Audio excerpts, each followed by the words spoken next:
Hey everyone, how's it going? It's that time of the week again. It's time for the Orange and Black Insider Bengals podcast. I hope you are all doing well, and I hope that all Bengals fans are feeling pretty good about the preseason opener. There was a lot to like in that game, and the Bengals started off the season with a win, so you can't really complain too much about that. I'm Anthony Cosenza, and I'm joined by the clean cut John Sheeran. He told me before the show he got the ears lowered, as they say. So. You're looking sharp, my friend. I appreciate it. I feel sorry for those who download the show via audio because they're not seeing the nice quaff.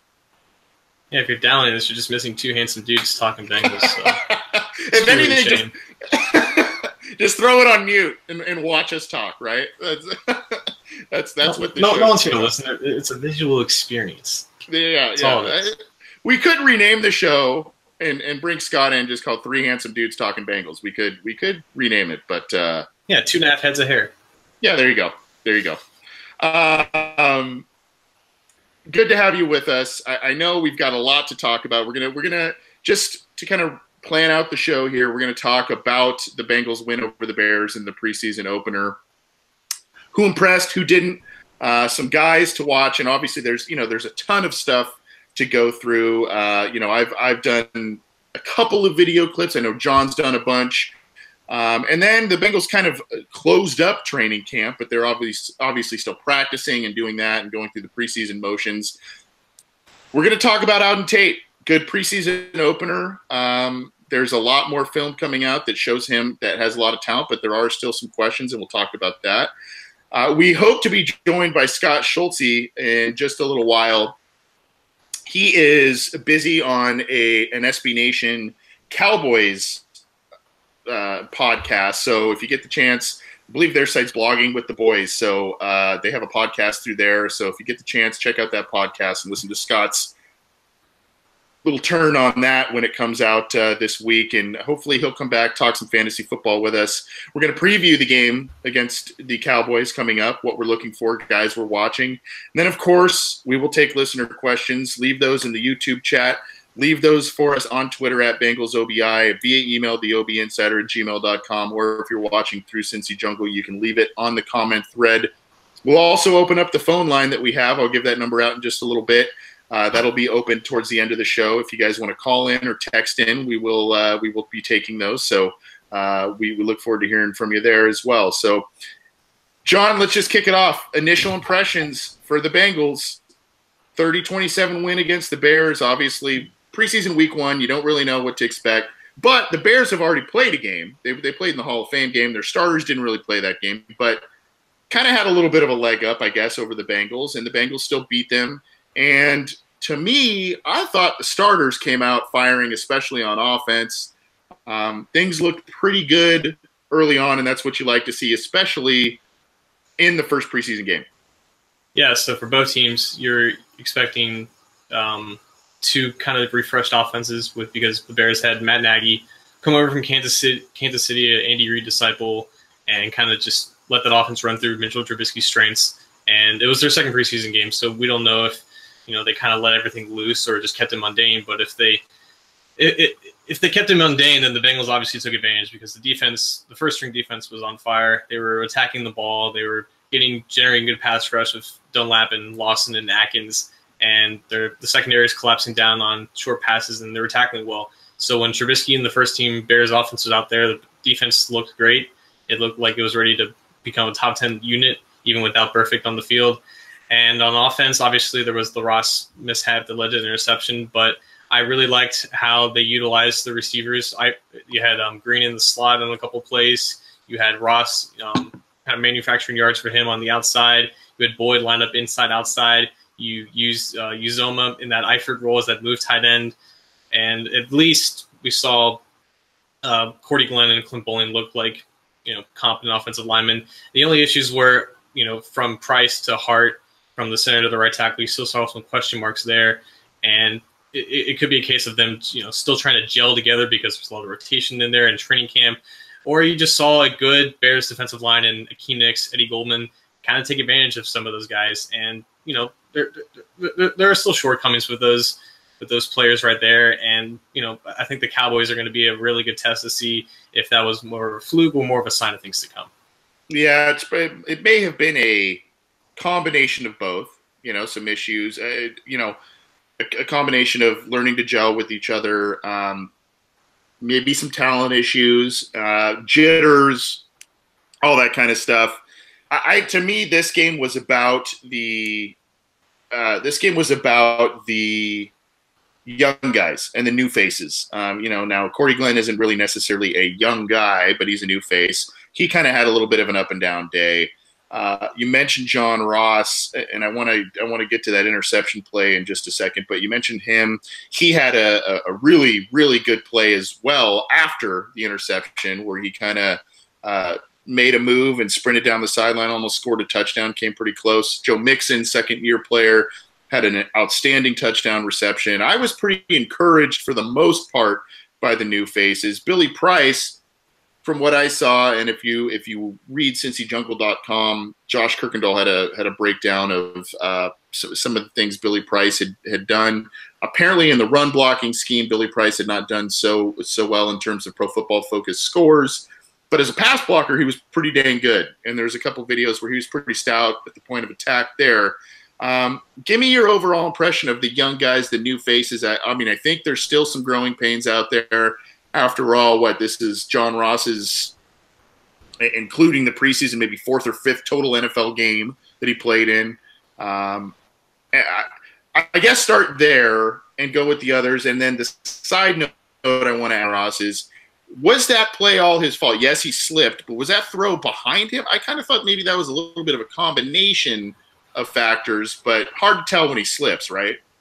Yeah, well, he slipped at the top of the hitch route, and on that type of play, the proper placement for the quarterback, Dalton in this case, is to throw it inside, because you got to shield. You got to put it between the receiver and the cornerback, because if you put it inside, it means the cornerback doesn't have a path to jump the route. So when Ross falls down, path is easy for Kyle Fuller in that case to just jump it. So I mean, he just slipped, and I guess it's a valid question to say maybe Ross is still trying to get his feet under him. Maybe he's still literally getting his feet under him. Like, we know he's fast, but it's that controlled quickness and speed and ability to stop on a dime and make those sharp cuts that we know he can make, that he did make in Washington. He's still trying to get back into the swing of things. He's still, like I said, getting his feet under him. So Ross, I mean, it was one mistake. Other than that, they targeted him a few times in the end zone on a couple fade routes, and it was good coverage on all those on those three specific incompletions. But regardless, I think the offense around him was structured very well, with obviously Mixon lining up out wide that one time on the touchdown. On defense, I think in the limited time we saw Jesse Bates, he looked pretty good at collapsing downhill in run defense. Sam Hubbard missed a lot of tackles in the backfield, even though he was getting in the backfield, disrupting in that sense. So like to see him kind of finish up those plays a little bit. Other than that, Malik Jefferson had one very bad angle on run defense, one of the first snaps he was in. But in coverage, I think he did a solid job picking up some routes out of the backfield. And, you want to see him. He's like the perfect weak side. He's like the perfect pursuit linebacker, because you like to see him scrape across the backside of the defense and just letting his, just let his speed take over. Don't let him think too much. Just let him attack the ball. Don't let him attack blockers downhill. The Bengals do have a lot of weak side, pure weak side linebackers. I think Vigil's a pure weak side linebacker. Evans is, and Jefferson is, all behind Perfect. So I think those three guys, well, obviously Vigil starts across from Perfect at Sam, but I like Evans and Jefferson, what they bring behind Perfect at that position. Yeah, and I was encouraged by the defense, especially the first unit. They held the Bears in check quite a bit. Now, they had Carlos Dunlap had kind of a bonehead penalty, and I didn't really see exactly how that played out. Maybe it was a ticky-tack call, but he had a roughing the passer call against him that extended the Bears' drive. Luckily, didn't lead to points. The Bengals ended up clamping down, getting off the field on third down. But right away, one of their issues from 2017, getting off the field on third down, showed up very early in the game, which wasn't good to see. But they held the Bears in check quite a bit until the back end roster guys kind of and the backups came in.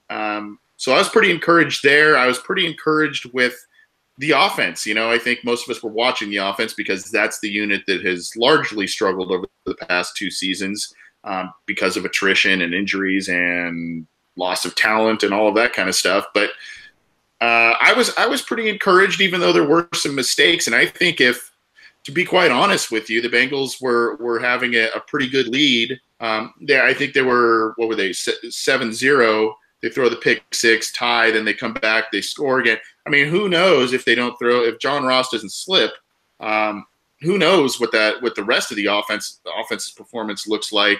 Andy Dalton, to me, looked crisp. Now, I want to ask you about Matt Barkley. There's been some issues with Logan Woodside, so he didn't really, get into the mix in this first preseason game. Jeff Driscoll got some work and obviously threw that touchdown pass, kind of backyard football play to Auden Tate. But I want to ask you about Matt Barkley because I saw a couple of plays where guys could have had touchdowns for him, and they were good. I think Tyler Kroft dropped one in the end zone. John Ross nearly had a touchdown, almost got that second foot down. I didn't think it was a terrible throw by Barkley, but the stat line may have lied a little bit for Matt Barkley in terms of what I saw. Am I crazy, or is it just, hey, some of these guys barely missed on getting a touchdown catch, and his numbers would have looked a lot better? Well, I know that you are a USC fan, and I know that Barkley is from USC, so I don't know if that has anything to do with it. But well, really, no. Honestly, no. I did see an opportunity for 2 touchdown catches that were not made. Yeah. And there were some, and then I for those of you who follow me on Twitter, I posted a video that it was on a 3rd down where Barkley, and unfortunately it was Jake Fisher at left tackle, Cedric Ogbuehi at right tackle. Neither guy, Jake Fisher just totally let his guy by him, and Cedric Ogbuehi let his guy around him. Barkley had to kind of backpedal with guys in his face. Threw not a great ball, but it moved the sticks and got him into scoring position. So, there's little plays like that where I was kind of encouraged after hearing so much poor play in practices from him, from Driscoll, from, all of those guys. Then you throw in a potential touchdown that could have been made 2 different times and was not. So that's kind of where I am. Maybe my USC bias is showing up a little bit, but that's kind of where I'm coming from, I think, in terms of what I saw. Yeah, I think that largely Driscoll and Barkley are really similar in terms of just being backups. But I think Driscoll showed he has the advantage in 2 specific areas, and that's velocity on more outside throws, on more throws outside of the numbers. I think that showed up just from the limited reps that we've seen from both. And I think that, as you mentioned, Barkley had to deal with pressure from both sides and up the middle. And I think Driscoll's more equipped to kind of create on his own and maybe escape the pocket and keep his eyes downfield. Barkley is not the athlete that Driscoll is. And what's good about Driscoll is that not only is he athletic, but in those plays where he had to escape the pocket, he kept his eyes downfield, he reset his feet, and he made some throws on the run. And I think that's obviously a valuable trait to have when you're playing behind backup offensive linemen. And as we know in the NFL today, backup offensive linemen have never been worse compared to backup defensive linemen. So obviously Driscoll has those components and those traits to look better in the preseason. But regardless, I think that if you were to throw either of them into a regular season game against starters on defense, they would look largely the same. But Driscoll does have maybe 1 or 2 more enticing traits over Barkley, and I think we saw both of those on Thursday. Yeah, that touchdown pass he threw to Tate was pretty fun to watch. Right. I don't know if you're getting away with that every Sunday in the regular season, especially against some good defenses, good defensive lines. But he made it fun to watch. And if you haven't seen it, go look it up, go check it out. It's pretty fun. Before we move on to Auden Tate and some things both from the preseason game and from practices since, I want to talk more about the offensive line. You mentioned some ups and downs from Billy Price. I think we expect that from a rookie. You mentioned some ups and downs from Cordy Glenn. I think you expect that from a guy that's new in the system. What I guess did you see a lot of Aboihi and Fisher? Because I kind of singled out one play and it was an awful play. I have never played offensive line. I've never coached offensive linemen. I watch a lot of football, so I know a bit about the ins and outs of the play up front. But I mean, if you see that video, that was pretty awful. Now I didn't track every snap those guys played. The backups did come in and score points, so that was good. But what did you see from them? And I don't know if you noted the fact that they maybe, especially in that one play, struggled as backups against backups. Right. For both of them, maybe Fisher specifically, it was quite the roller coaster, I think. For every good play, every solid rep that they had an equally disastrous one. And that's not what you want to see from them. You want to see that dynamic is part of the reason why Bobby Hart is starting, because I think he's shown more stability on a down per down basis at the right tackle position than Aboihi has shown, and obviously Fisher, because he's not even backing up at right tackle, he's at left tackle now, and those two have switched from both sides in their 3 years here, and I don't think that's helped either. But there's a lot of high variance in play with those two guys, and we saw that a ton against the Bears and just whiffing in pass protection. But between those, some good movement in the run game. And it was kind of just that back and forth performance from both of them. And I guess it kind of showed from our perspective why they might trust Bobby Hart at this point more, because his highs and lows have not been as drastic as theirs, I guess. Yeah. I would have liked to have seen them come in against, the backup guys, if they were coming in as backups, the backup Bears guys, and play well. And then you kind of have more of a discussion to really say, like, hey, maybe now we can really think about really putting them in for starting snaps, that sort of thing. To me, I just didn't see it. And I didn't watch every single snap, but I did watch some early ones, and wasn't encouraging overall. Now, that doesn't mean every single play was awful, but I wasn't encouraged overall by their play. Yeah, me neither. This is the Orange and Black Insider Bengals podcast. I'm Anthony Cosenza. He's John Sheeran. We're talking about the Bengals win over the Bears in the preseason opener. I think we have our other co-host, Scott Schulte, joining us. He came in from a Cowboys podcast to the SB Nation Network, and I think he's still kind of getting settled, so we'll let him do that in just a second, get his thoughts on the Bengals preseason win over the Bears. Pretty good win in week one, and there was some sloppiness, but to be expected, and I think the offense overall looked pretty good. You can get this program on SoundCloud, iTunes, YouTube, cincyjungle.com, and you can also get in touch with us via Twitter at BengalsOBI. You can get in touch with us via email, theobinsider@gmail.com, and then later on we're going to open up the OBI line. Maybe we got to figure out a better name for that. I don't know what to really call that, but we'll open that up and take a couple listener questions to finish the show. Moving on, John, still talking a bit about the Bengals preseason game against the Bears and other facets. Auden Tate continues to be the talk of the preseason. And, ever since spring workouts and when they were kind of throwing the football around in shorts and T-shirts and stuff, they marveled at his ability to catch the ball, his catching radius, to come down with the ball, to make tough catches, all of that good stuff. Not an overly fast guy, very big, very strong. He made a great play in the preseason opener, so I guess let's start there. He had the big touchdown catch. Driscoll kind of ran around, extended the play, and tossed one up. It wasn't an absolutely awful throw. I mean, it wasn't something where it just was like a wounded duck that he came down with. But, he had to kind of jump ball the thing a bit. Your thoughts on his play in the preseason opener? And the only reason why we know the cornerback who Tate had to jump over to catch the touchdown is because he was on Last Chance U. And we wouldn't have known him if he wasn't on that show, because he's a third-string cornerback for the Chicago Bears. And will probably not make the team for all that we know.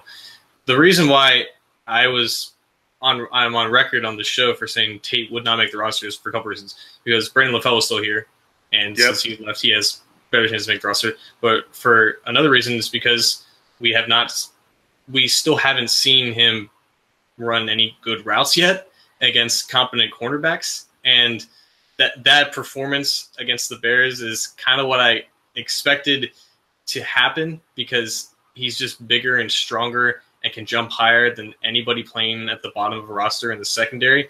And it was literally at the point where Driscoll was like, all right, I'm just going to scramble out to my left and just throw it up there. And he came down with 3 balls. 2 of them were offset due to the penalties. I think one of them was the pass interference that we didn't see from the replay angle. But, I mean, he just looked like he has always looked at Florida State, just the ability to adjust his body in midair and time his extension of the catch point perfectly so defensive backs have no chance of possibly defending it. And it was just the culmination of everything that we've seen in practice, everything that we saw from Florida State. And I think if you've been paying attention, you kind of knew that this performance was likely against, just not that good of competition. So that's where I'm going with this next topic. Your last sentence there. And I listened to the whole thing you said. I promise it's not just the last sentence, but I guess, I mean, I look at a comment from our friend Terrell in the YouTube chat, Terrell Howell. Tate reminds me of Alshon Jeffrey. Yeah, I mean, we talked about the big guys that aren't necessarily fast, but they're big, strong, have good jumping ability, catching radius. Kelvin Benjamin was another guy we talked about. Devin Funchess, again, Florida State guys, so they like those guys too. But Funchess was Michigan. He was Michigan, but Benjamin was Benjamin was Florida State. You know what I'm saying. But I guess I worry. It does look like Tate has an inside track of making the roster. Whether that means he's going to be active on game days, whether it's going to be a high-profile role, whatever, we don't know. But I guess I worry about sustainability of what he's able to do against top-end defensive talent in the NFL and in the regular season, all that kind of stuff. I don't want to say I doubt the kid or anything like that, because what the videos I've seen and the plays I've seen from him are excellent. And in the practices following the Bengals preseason win, I think our good friend James Rapine and Joe Goodberry, I think yourself, John, have posted some great videos of him at practice, and more, it just continues, more and more big catches, coming down with the ball in traffic, all that kind of stuff. The thing I worry about in terms of sustainability with this is almost every single play that he comes down with the ball, there is zero separation, zero. And you talked about him making this play last week, and then we see some more stuff come up. Again, it's against backup guys, 5th-round corner Darius Phillips. Not saying he's a bad player, but it's not a shutdown corner guy. It's not one of the guys. It's not a Richard Sherman who has the length. So I guess my point is I'm worried about sustainability of what he's doing in the regular season if the team's going to rely on him heavily. Yeah, and that's a valid concern, because he's not a good route runner. There's no ands, ifs, nors, or buts about it. He's not good coming out of his breaks and manipulating defenders and out-leveraging them. He's just not a good route runner. Antonio Brown would run circles around him in that department. But he's big and he's strong and he's got long arms. And I think he's at this point, I think he's developed a certain level of trust with all 3 quarterbacks to just throw the ball up there and somehow he's going to come down with it. But again, that's going up against, bottom of the roster defensive backs. So if you want to make the roster, I wanted to make the roster, but if you wanted to make a good impact, then you have to expect him to go up against guys who are going to play the ball better than guys who might not make the roster. And that's a valid concern, because outside of, just red zone plays and just sideline plays, he's going to have to win, against good cornerbacks if he wants to be active and wants to produce on game day on a consistent basis. And we haven't seen that yet. Receivers don't have to be these uber athletes, but the starting defensive backs in the NFL, they're all uber athletes. And Auden Tate doesn't have any single specific high quality athleticism trait besides just size. And that's a very valid concern, because if you're not a good athlete in the NFL as a receiver, you need to run good routes, and he does neither well. So there's a valid concern about if he's going to be able to produce outside of just, catching balls in the end zone. And if that's all he's good for, then that's all he's good for. And then you have to wonder, is there a precedent for a guy like that making the roster just for that sole reason? And there hasn't been at this point, but I guess at this point, I wouldn't bet against him to reset that or to make that precedent by himself. But it would just be weird to see a guy like him not improve in very crucial areas and then become a successful NFL player. And I know that sounds like we're putting him down, and I don't want to. Obviously you don't want it to come off that way, but that's kind of the reality of the situation. No, I don't want to put him down, because what he's done has been impressive, and he's a 7th-round pick, and you don't usually get high-end dividends from 7th-round picks. Now the Bengals have had a couple in the Marvin Lewis era who have helped him out. Jonathan Fanene and TJ Hushmanzada are a couple, but I think at this point his ceiling, unless he proves otherwise, is kind of a niche player in the red zone, a niche guy that can do the jump ball. It reminds me of a guy, now a little bit different. He played a few years ago and he went to UCLA, played a couple years in the league, Joseph Fourier. He was a tight end. He was 6'7", 260 pounds. But if you remember his rookie year, he played in 16 games. He had 18 catches, and 7 of them were touchdowns. Yep. So what they did is they just kept saying, all right, let's put you in the red zone. You're huge, and you can come down with the ball and,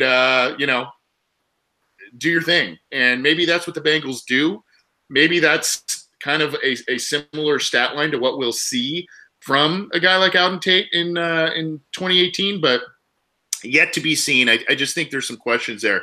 I do want to bring in our other co-host, Scott Schulte, who is fresh off of coming off of a podcast appearance with the Cowboys show. Scott, how are you? What's the show you were just on? Actually, I was not on the show. I was supposed to be. We got our communication kind of screwed up and tried to work through that. So I think I'm going to be on that later this week.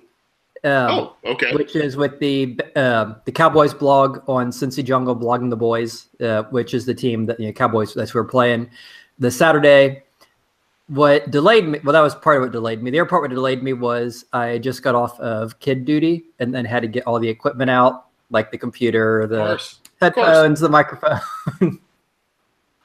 I was telling John when we started a few minutes later than I would have wanted to, because I had a similar experience, my friend. So no kids here, no limitations. Yeah, I know. Yeah, okay. Yeah, rub it in, John. Appreciate it. So Scott, do you have the name? Do you have the name of that podcast, by the way? Do you know, or is it just going to be up on the blog? Off the top of my head, I do not know the name of it. I know it's the one that's run by the Blog and the Boys site. So I assume if someone were to jump to it sounds like they do it every week and they don't do it live like we do. So I think that was the confusion, because when I had agreed to meet with him, that was before I knew we were doing ours tonight. And then he found out ours was live, and his isn't live. He was just looking for, like a recorded segment to splice in there. Well, I apologize if we threw a wrench in your works, my friend, but I'm glad you were able to join us. It was fine, because I wouldn't have been able to do that one anyway until a couple minutes ago. It was all good. Well, keep us posted on that, and for our listeners that tune into our show, definitely check out Scott's appearance on that podcast. I'm sure it's going to be a great one. Scott, we've been we've got some other stuff coming down the pike, so I don't want to keep talking too much about the Bears, but I do want to get your insight on the Bengals' preseason opening win against the Bears. John and I felt that overall pretty positive. The offense looked pretty good, and there was a lot to take away in terms of feeling pretty good about especially how the starting units and or heavy rotators in those units looked against the Bears as the Bengals won the game. So a couple takeaways, couple guys that impressed you in that preseason opening win. Yeah, I'll keep it brief. One guy impressed me was Tyler Eifert, because he did not get hurt. I know he didn't play. He didn't get hurt. Vontaze Burfict didn't get suspended. So there you go. Those are my first two. Being more serious, I guess, if I was to look at a couple others. One I would throw out is, I know he wasn't great, but I thought he definitely solidified, in my mind, his position as the backup quarterback would be Jeff Driscoll. I was not a big fan of what I saw from Barkley. I like when passes kind of go near the receiver and not, at their feet or just, who knows where. So I like that. I know he had the big touchdown pass to Auden Tate. I think I caught the end of you guys talking about that. It was kind of a jump ball. It was a good play. Like you guys mentioned, it was made us a backup against a backup with the ball coming from a backup. So it is what it is, but still, it was a nice play. It was a nice to see him elude the pressure, which is, I think, something's going to be required behind this offensive line. The other guy who I thought I did well, and I kind of wrote this in one of my posts, so it was kind of cool a couple days later to see PFF agreed with me, which, if they agree with me, I'm all for saying they're a great site. But it was Christian Westerman, after the game, I was not impressed with Trey Hopkins at all against the first team defense. There were a lot of plays where he did nothing to impress me. Westerman looked really good. I know he was on the other side, on left side, playing against backups. I would really like to see him get a chance for that right guard starting spot. And I know that was also a post that someone added to our site, and where Frank Pollock was kind of asked that question about getting those guys more playing time. So I'd say the guys impressed me. Westerman impressed me. Driscoll impressed me not impressed me to the point where he's going to replace Dalton. Like you said, I think the first team offense did really well for the most part. There were a few areas, maybe getting the rushing average up a little bit, maybe finding, those 5 sure starters on the offensive line. The run by the run by Mixon on that catch was pretty awesome. I mean, I think that's what Bengals fans have kind of come to hope and to see. Get him in space, get him where he gets the ball, where he doesn't have 2 defensive linemen on him as soon as he gets it 5 yards behind the line of scrimmage. Let's see him get some room to operate and see that kind of stuff more regularly. So, overall, I'm going to say the 2 guys I mentioned, Eifert and Burfict, because they're not injured and suspended. And, Westerman and Driscoll, I guess, would be my top 2 performers.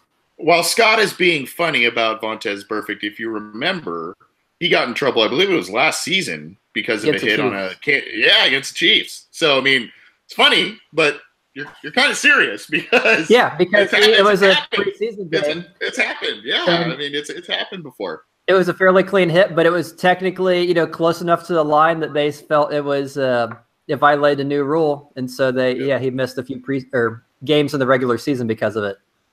Yes, he did. And that's becoming a theme. And by the way, Vontaze Burfict hurt his foot or ankles in practice and is wearing a boot. So doesn't appear to be like serious in terms of season ending or anything like that. But it does appear that they're being pretty cautious with it, and could be a couple weeks, which is not good because, number one, he was already kind of held out of early parts of training camp because of conditioning issues. This could help contribute to those coming back. And then, he's going to miss the first 4 games of the season as well for another suspension. So, there's always something. I mean, God, you love watching that guy play, but sometimes you just, it's frustrating. Scott, real quick, your thoughts on the sustainability of Auden Tate, and it appears that he is making a strong case to make the roster, and a lot of people are very high on him and pulling for him, and rightfully so. I still worry about the separating from defensive backs or other coverage, whoever, linebackers, whatever. Every play seems to be a contested catch. Now, that was also a knock on Mohamed Sanu, if you remember him coming out of college, that he's not a burner, he's not a guy, every catch is going to be contested, yet the Bengals and the Falcons have found creative and effective ways to use him. So, maybe they'll do the same with Auden Tate. Maybe he's just, as we mentioned before you got on here, he's a niche guy that's a goal line threat for fade routes and stuff like that. But again, these plays are being made largely against backup defensive backs in the NFL. They're not being made against starting defensive backs and guys with huge, length and all that kind of stuff. Happy for the guy. Hope he makes the roster. Hope he contributes. But I feel like we've asked this a couple of times, though, but should we still temper the enthusiasm a bit for Auden Tate and what he will be able to do for the Bengals this year?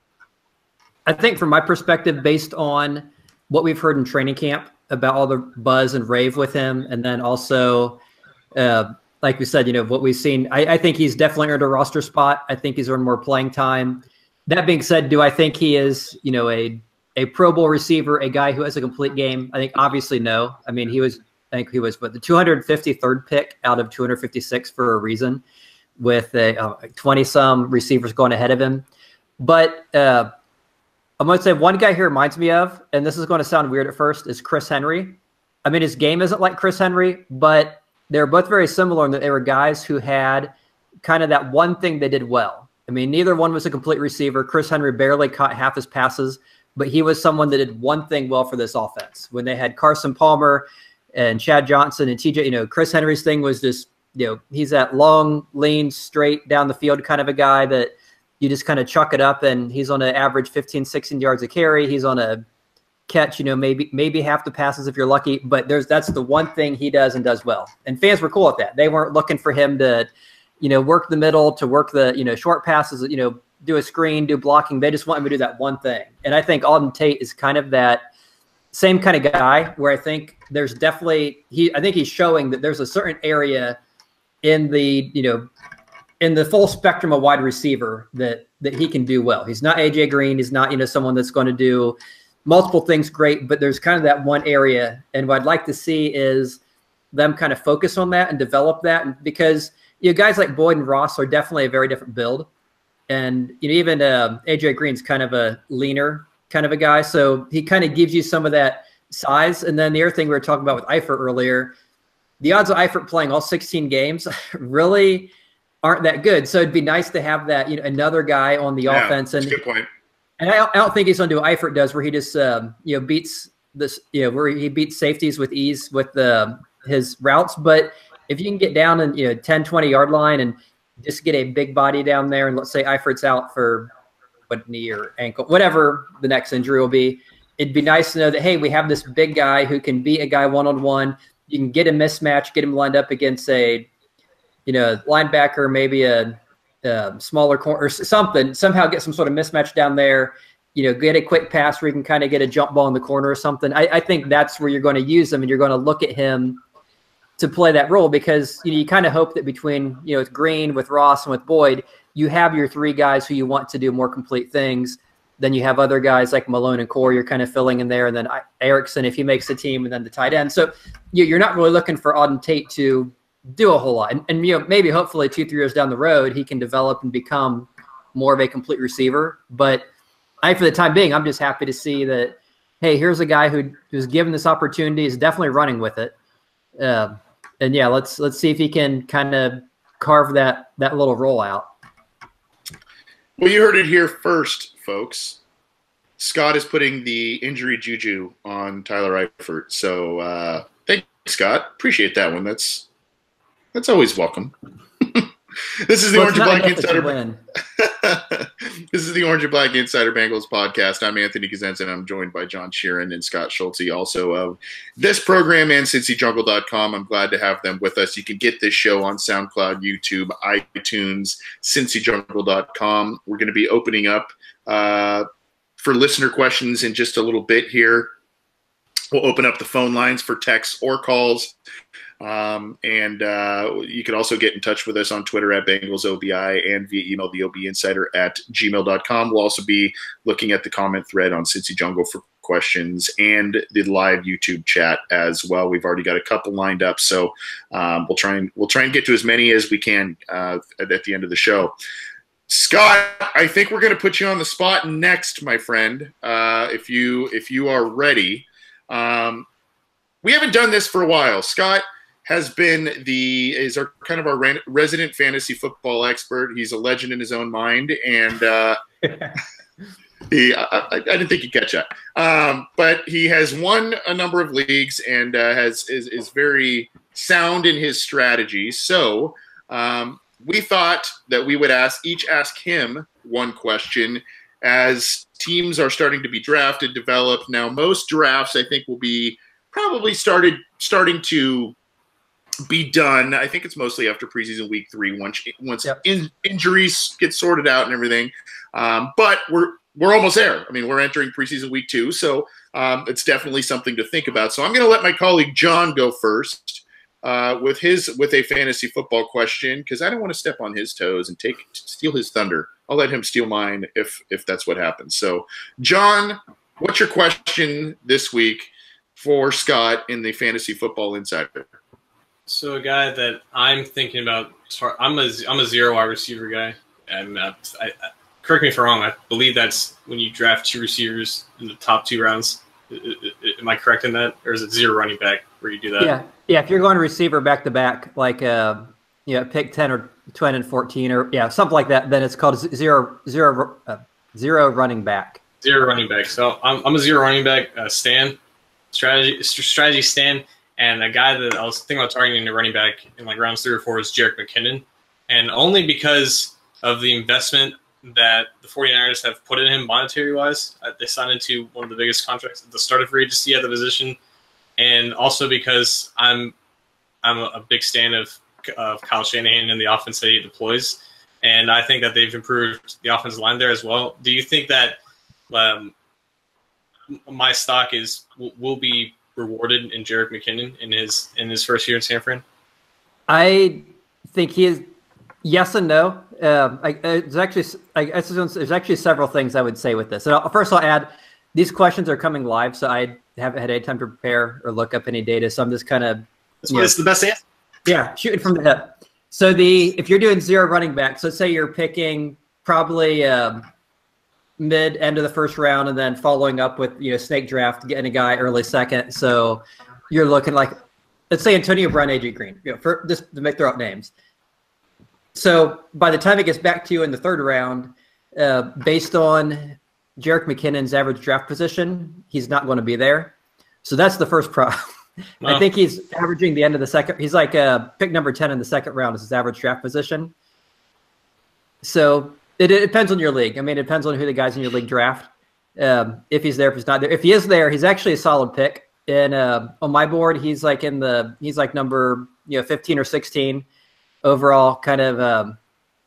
So I think he's definitely a guy who can do what you want him to. And like you mentioned, he's in a good situation. I think the San Francisco thing is kind of going to be a discount. I think all the San Francisco offensive guys, because that team has been struggling offensively so long. A lot of the guys, whether it's him, whether it's the receiver Goodwin, or even the tight end Kittle, whoever it is, and even Garoppolo, all those guys are probably going to go a little lower than they will perform, just because their stock is so diminished. And you see that across the league, even like the Bengals defense. That's another team that I think is going to do much better than their draft position. So I think he's going to be a solid one. He is going to be able to catch the ball, run the ball. Matt Breida, I think he got hurt, so I think that kind of helps right now because he doesn't have as much competition. The only concern with him, and some people are using this as a knock on him, I don't really think it is a knock, is that people say he's never had more than 200 touches in a season. But that doesn't mean he can. It just means he's fresh. And I think I've done this long enough to see that we've seen guys that never really touched the ball for 2-3 years, and all of a sudden they get a big workload. It doesn't mean they're going to wear down. It just means that they're finally getting that chance and they're fresh. And sometimes those guys can be big steals. Like Tremor, a few years back, Arian Foster was a good example. His first couple years really didn't play much for the Texans, was undrafted free agent, played a little bit his 3rd year. They said he was going to be the starter. Some people question, well, how much is a guy actually going to start? And then he goes and runs for like 300 carries or something. So I wouldn't really use that as a reason not to draft him. If you think the San Francisco offense kind of has that upside, and if you're confident that Breida are not going to be injured, or they're not going to have a committee, which it looks like they're not going to do a committee. It looks like he is the primary guy. I think he is a solid guy to look at the end of the 2nd, early 3rd, depending on where you're picking. The only concern I would have with McKinnon, well, okay. Actually, I have just one little concern. Unfortunately, I just forgot it. So if I think of it, I'll interrupt Anthony's answer and share what it was. We did get injured, I think, but it wasn't too serious, if that's what it was. Yeah, he doesn't have a whole – I mean, yeah, I'd have to, like I said, look him up. I don't remember him having too much of an injury history. Mm-hmm. So we're talking fantasy football with Scott Schulte for really the first time, I believe, in 2018, since now, believe it or not, we're on the precipice of the regular season for the NFL in 2018. In case you are just tuning in or for some reason, for some crazy reason, you are fast forwarding through our podcast and are just landing on this spot, John Sheeran just asked about Jerick McKinnon, and I believe Scott has a follow-up comment about Jerick McKinnon. Yeah. So what's the concern? Not to dominate the McKinnon conversation too much. It looks like I just pulled his sheet up because I wanted to be able to speak a little intelligently. The last 3 years, he's played 15 and 16 games each week or each year. So the injury thing I'm not too concerned about. The one thing I was going to mention, as far as the investment, one thing I've learned after doing fantasy for, I don't know, 15, 16 years, that it seems to be when guys get drafted high, because you had mentioned investment. So this is just one thing I want to share for anyone who's listening who's maybe newer to fantasy, or just whenever you see a guy drafted high, that's no guarantee that the draft investment is going to result in more playing time like you would assume it would. But when a guy is signed for a lot of money, that generally means they're going to get playing time, especially early on. Now, if the guy just outright is awful, it'll usually be a few weeks. And a good example is Toby Gerhart. He was a backup for the Vikings, just like McKinnon was. He got signed to the Jacksonville Jaguars for a big contract. Just dreadful. He was so bad that after a few games, they benched him, replaced him with a former Michigan quarterback to become their main running back. Denard Robinson, yeah.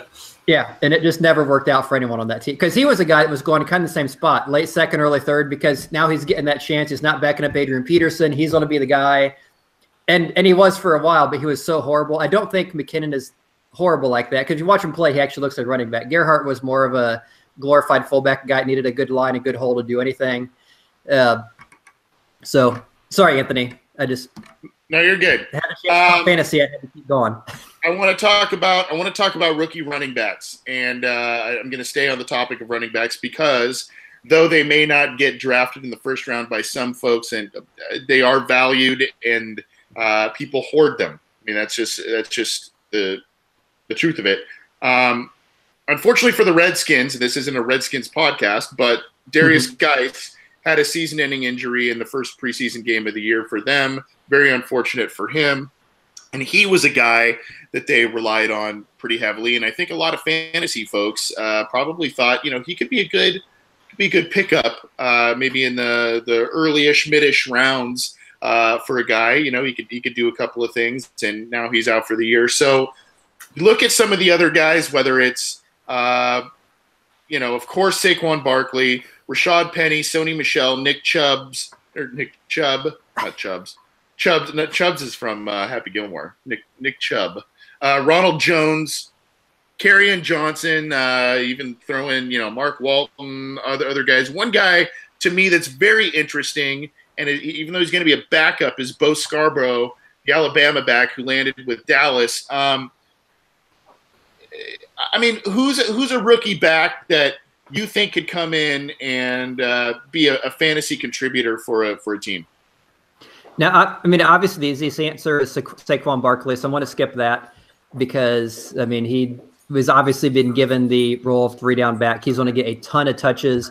Yeah. I'm not a big believer in him. I'm actually not going to draft. I don't know where I'm picking yet in my drafts, but I'm not a believer of him going early mid-first, which is where he's going, partially because the offensive line, he's going to a team that doesn't have a great offensive line. And secondly, I know he has some great highlight reels. He had some great numbers. I just was not convinced the times I've watched. I watched a lot of Big Ten games, and he's I don't know. It's hard to explain. He's just one of these guys that he has one move. He'll kind of do that one stutter step in the backs behind the line of scrimmage, look for that hole, and then take off. And if he doesn't get it, he can't really. He's not. I actually like Joe Mixon as a runner more, just overall pure running talent.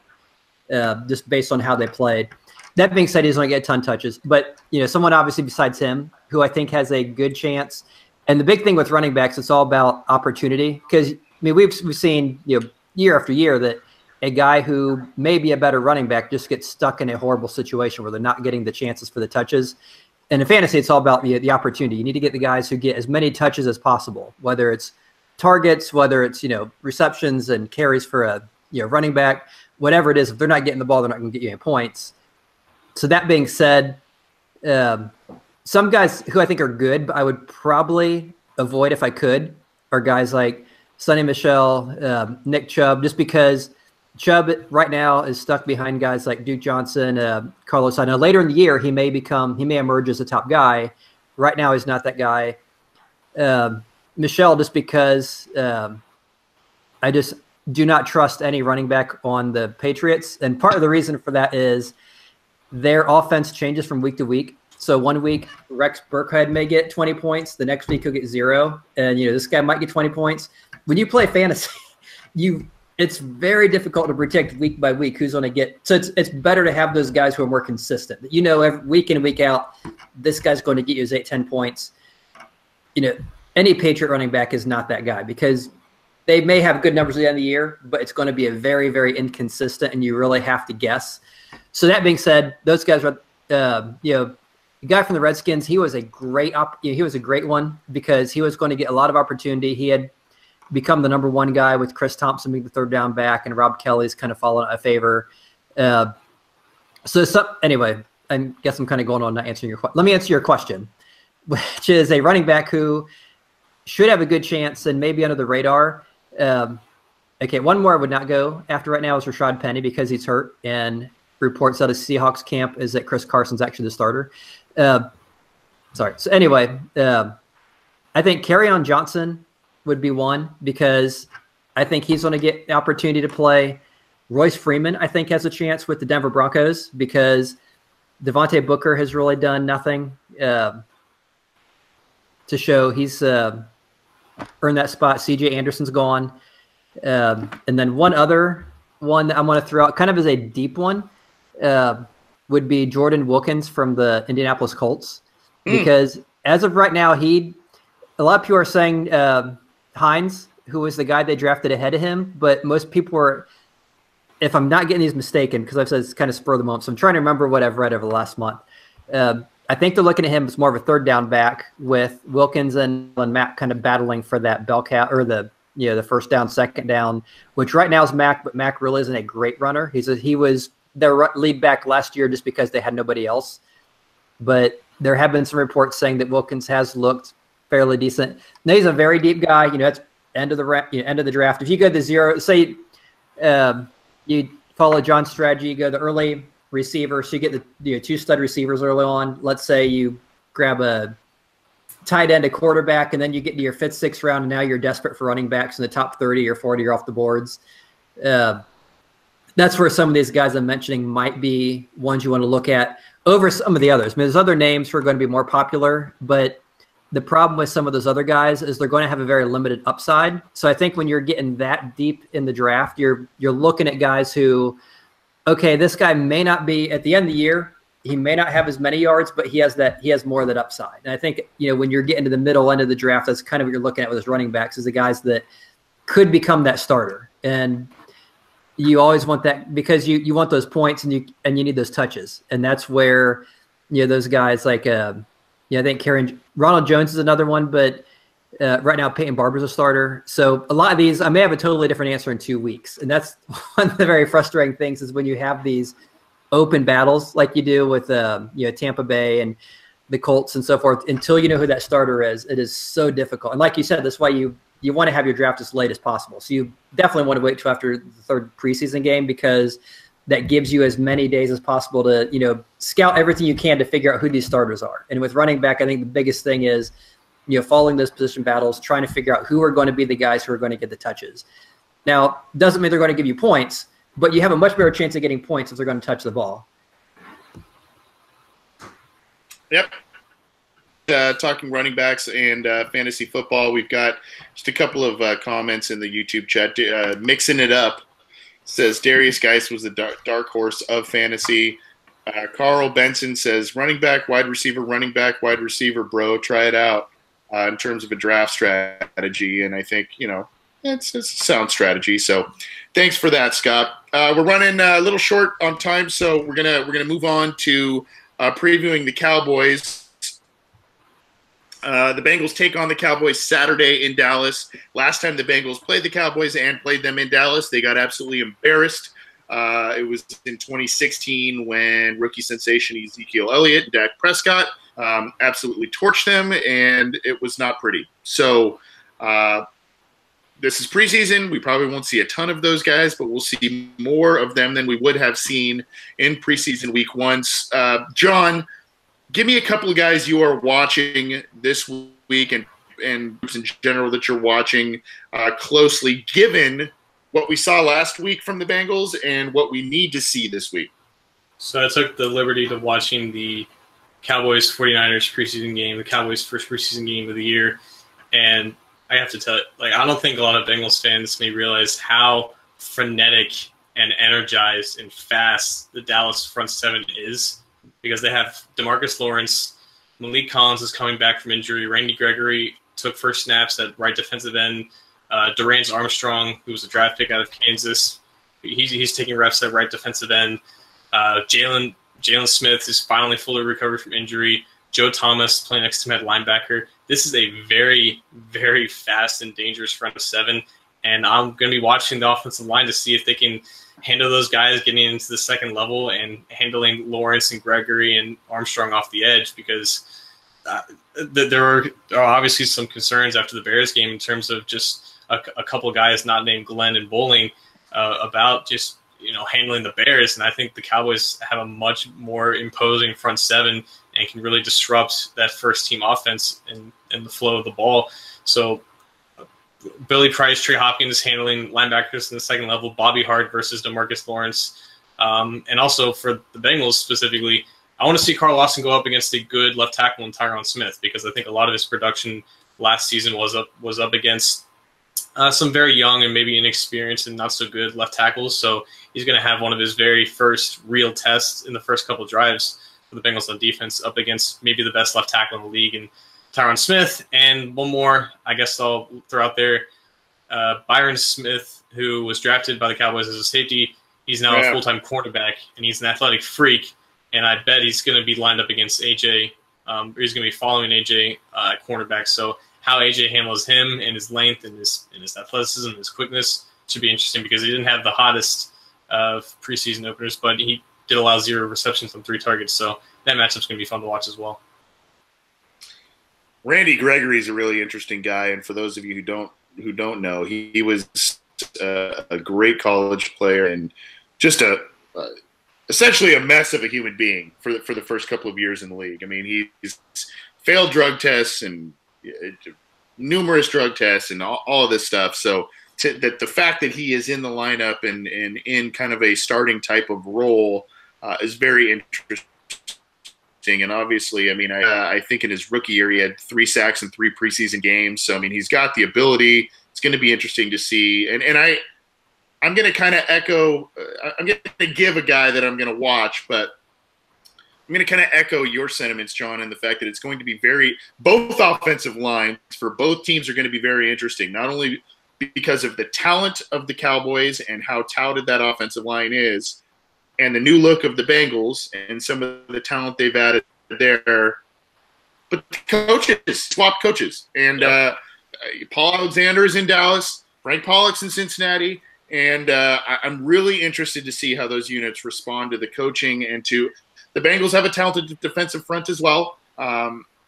Geno Atkins had an absolutely insane game last week in limited snaps. So, that's going to be very interesting in terms of what we're looking for. I'm going to go super easy, super obvious. I'm going John Ross.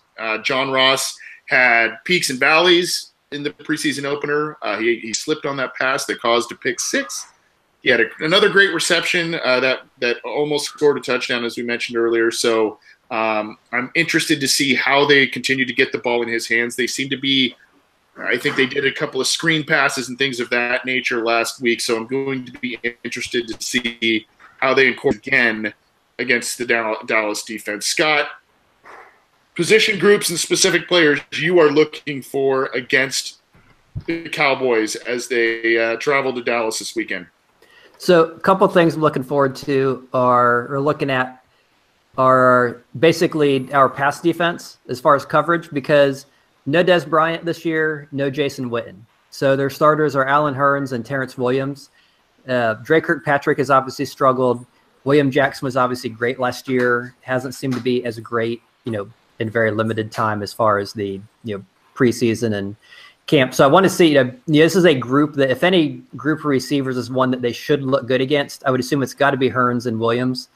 And then I think their starting tight end is either Jeff Swaim or Blake Jarwin So, yeah, it's a group that I'd like to see our linebackers and safeties can cover their tight ends. I'd like to see Drake Kirkpatrick step it up, and I'd like to see them, see our defensive coverage be able to cover these guys. If we can't, especially against Dak Prescott, who's not exactly Andrew Luck, it's a run first team where they just focus on let's hand the ball off, let's be very efficient.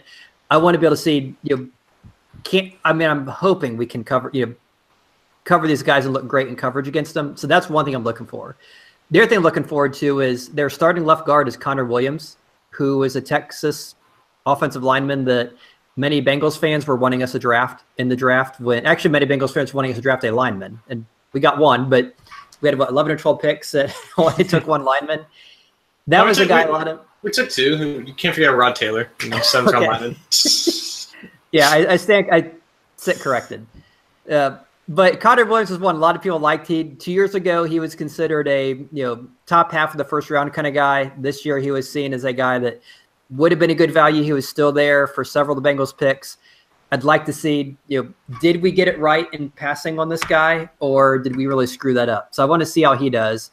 The other one I'm looking forward to is very interesting, and you mentioned the story with Randy Gregory is another guy like that, Jalen Williams, their starting linebacker who played for Notre Dame his very last game at Notre Dame in the bowl game against Ohio State. He got injured. His draft stock fell to the early second round. I know he was a guy some Bengals fans were wanting us to draft, knowing he'd be out for a year. No one really knew how he'd come back. I think he had nerve damage, and no one knew if it was the kind of nerve damage that was going to be career-threatening or not. The Cowboys took a chance. It looks like it paid off. He was pretty solid last year. So, I mean, that's just a very amazing story. If you get this guy basically for free, you have things are looking very good on their defense. So those are some areas I'm looking at. The other one I want to see is – and you mentioned this last time we played the Cowboys. Our run defense was just atrocious against that offensive line. I'd like to see – I know the starters are going to be mixing in and out. It's not going to be a whole game. But I want to see when our first unit is out there that we at least show some sense of life, that we don't give, these huge gaping holes for Ezekiel Elliott to gash us like he did last time. So I guess those are the biggest things we're looking for is how do we look in coverage against a depleted receiving group that we should look good against. So especially, Drake Kirkpatrick, I want to see you do something. Our run defense against, probably one of the best running teams in the NFL as far as, running back and line combination. How do we look against that? With Preston Brown in there, with Andrew Billings in there, we have some change pieces from the last time we played. Let's see how that looks. And then also some of the guys that Cowboys have that at one point Bengals fans were wanting us to draft. So guys like Jalen Smith and Connor Williams. It'd just be nice to see how those guys, because sometimes, we may really want a guy and then afterwards we're like, oh yeah, man, I'm glad we passed him. But then other times, they draft a guy and you're like, man, that guy's great. I can't believe we passed. So it'd just be nice to see how those guys are panning out. 2 consecutive weeks and Scott calls out Drake Kirkpatrick. I like it. But it's. I mean, they don't have Dez anymore, so I mean, obviously that's that's an area to watch. In terms of the running game, I mean, they have Elliott. They have Bo Scarborough, and they have Tavon Austin that they added, so that'll be interesting. Let's move on to some listener questions, guys. We're getting a call right now, I believe. So let's.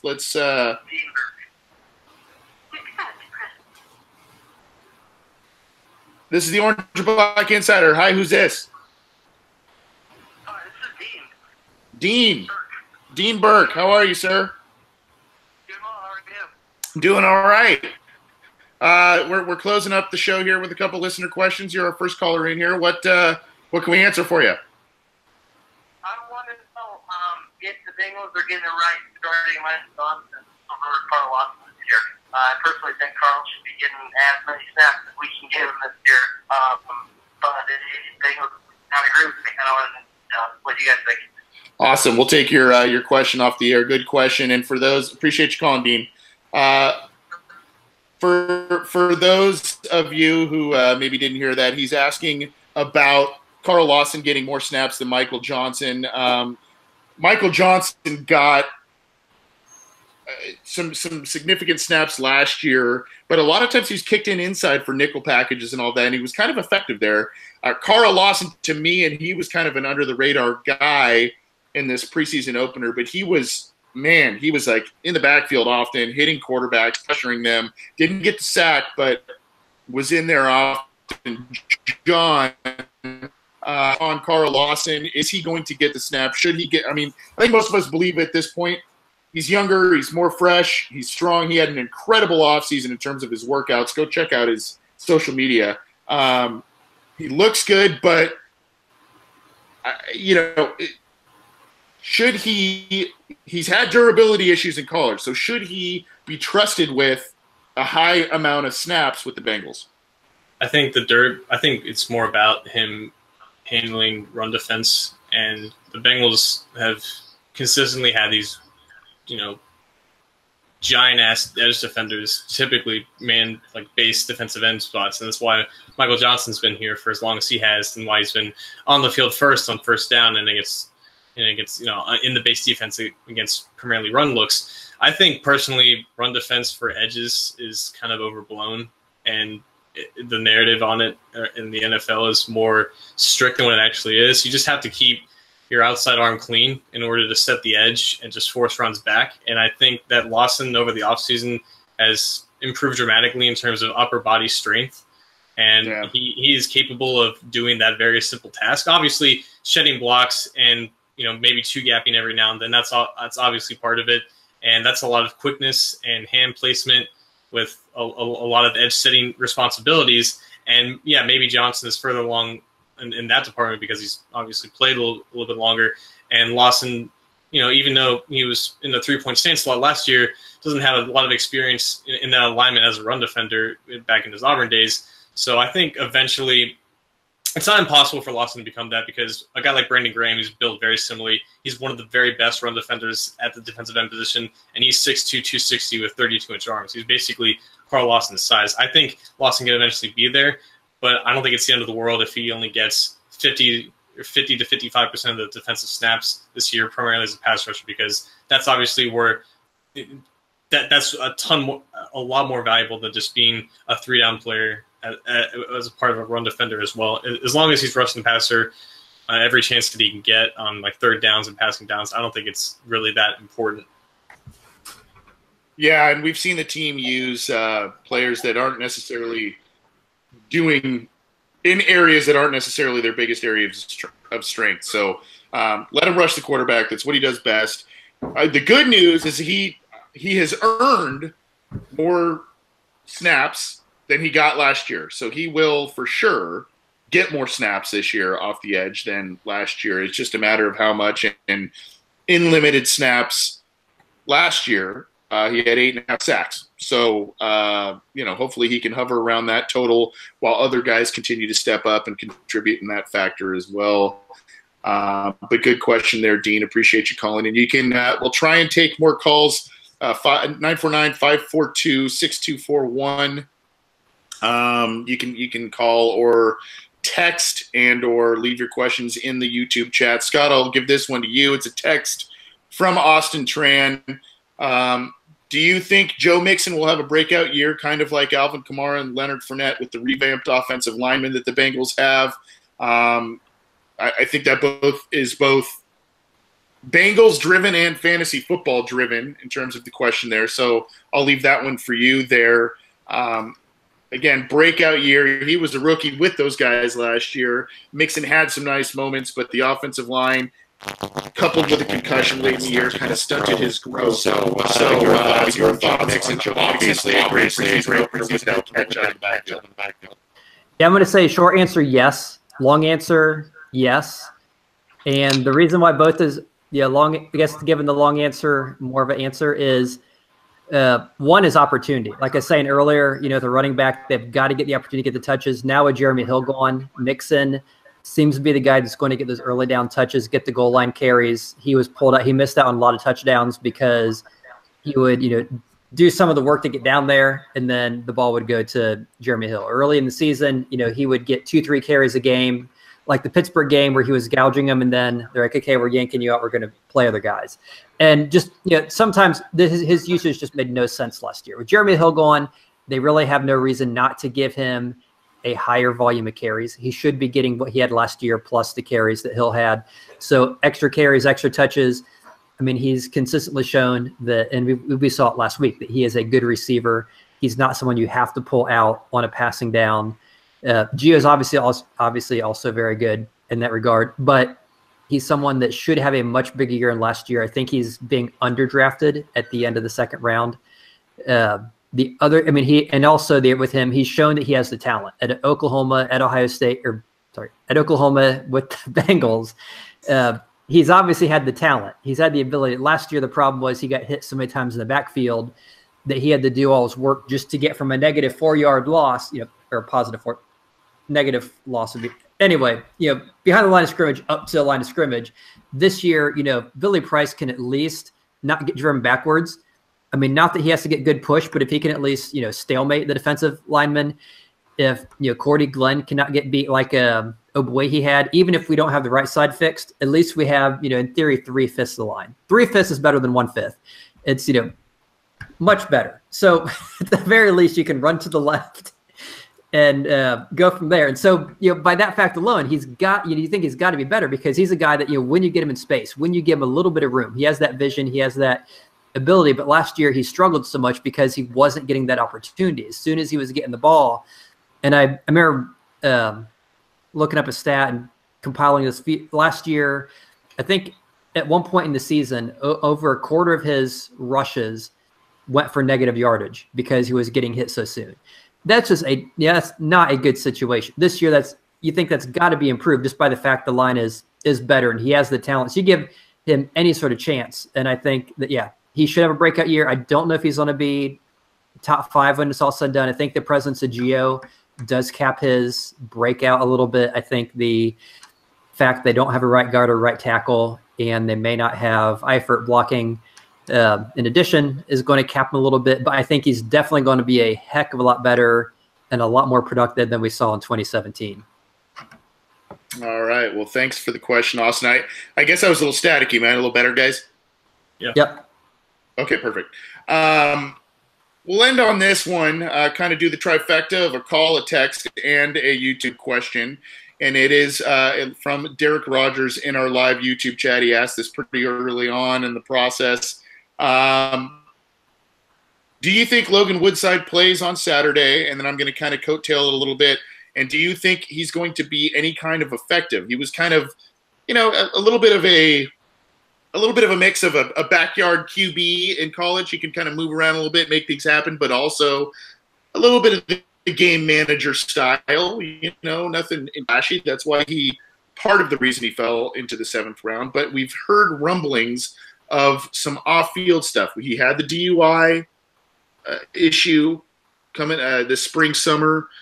There's been a kind of some under-the-surface stuff that some people know, some people don't know about this kid. But, John, your thoughts on Logan Woodside potentially playing this Saturday?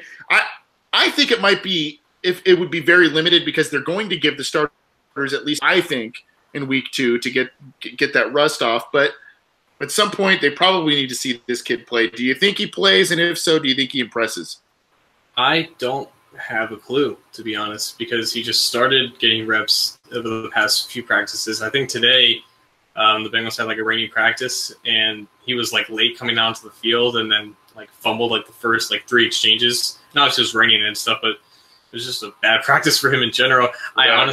I don't know what's going to happen after Andy Dalton comes off the field. I don't know if Driscoll's going to be the first guy out there. I don't know if things haven't changed and Barkley's still going to be there.